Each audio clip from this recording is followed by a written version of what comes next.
সুদ এমন এক মারাত্মক অন্যায় যে আমাদের সমাজে একজন মানুষ যদি জিনা করে, একজন মানুষ যদি ধর্ষণের মতো গুনাহের কাজে জড়িত হয়, সমাজের মানুষ তাকে ভালো চোখে দেখে না, সমাজের মানুষ তার থেকে দূরে থাকে, সমাজের মানুষ তাকে ঘৃণা করে, সমাজের মানুষ তার সাথে কথা বলতে, তার সাথে লেনদেন করতে অপছন্দ করে। এমনকি যেই ব্যক্তি এমন অন্যায় কাজ করেছে তার পিতা মাতাকেও মানুষ অপছন্দ করে। ওই সন্তানের পিতা মাতার সমাজে কোনো সম্মান থাকে না। আর আল্লাহর রাসূল বলেন, দিরহামুর রিবা ইয়াকুলুহুর রাজুলু ওয়া হুয়া ইয়ালামু, এক দিরহাম, সুদের এক দিরহাম যেই ব্যক্তি ভক্ষণ করবে, জেনে ভক্ষণ করবে, আসাদ্দু মিন সিত্তাতি ওয়া সালাসিনা জিনা, 36 বার জিনা করার থেকেও বড় অন্যায় কাজ সে করবে। তো একবার জিনা করলে তার সমাজে সম্মান থাকে না, তার পিতামাতা মুখ উঁচু করে সমাজে চলতে পারে না।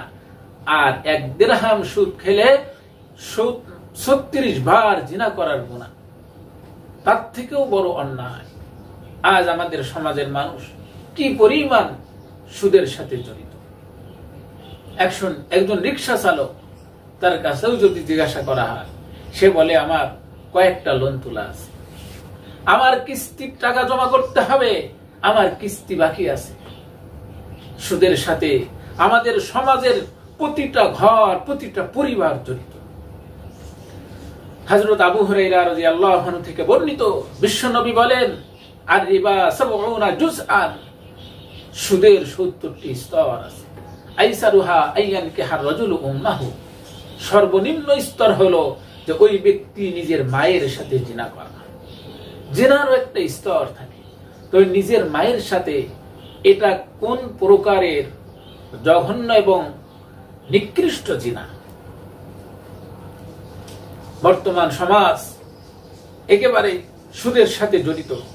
আজ আমরা ফরিয়াদ করি আল্লাহর কাছে, কিন্তু এই ফরিয়াদ আল্লাহ পর্যন্ত পৌঁছায় না। কারণ আমাদের এই মুখ দিয়ে যা উচ্চারণ করছি, যেই শক্তি আমরা শরীরে অর্জন করেছি রিজিকের মাধ্যমে, ওই রিজিকটাই তো অবৈধ ছিল। ওই রিজিকের সাথেই তো সুদের সম্পর্ক ছিল। এই সুদ, যে সুদ খায় এর অর্থ হলো সে নিজের মায়ের সাথে জিনা করে। যে সুদ খায় এর অর্থ হলো সে কিয়ামতের দিন পাগলের মতো দাঁড়াবে।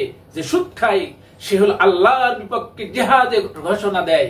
যে সুদ খায় সে আল্লাহ লানতের উপযুক্ত হয়ে যায়। আল্লাহ তাআলা এই মহা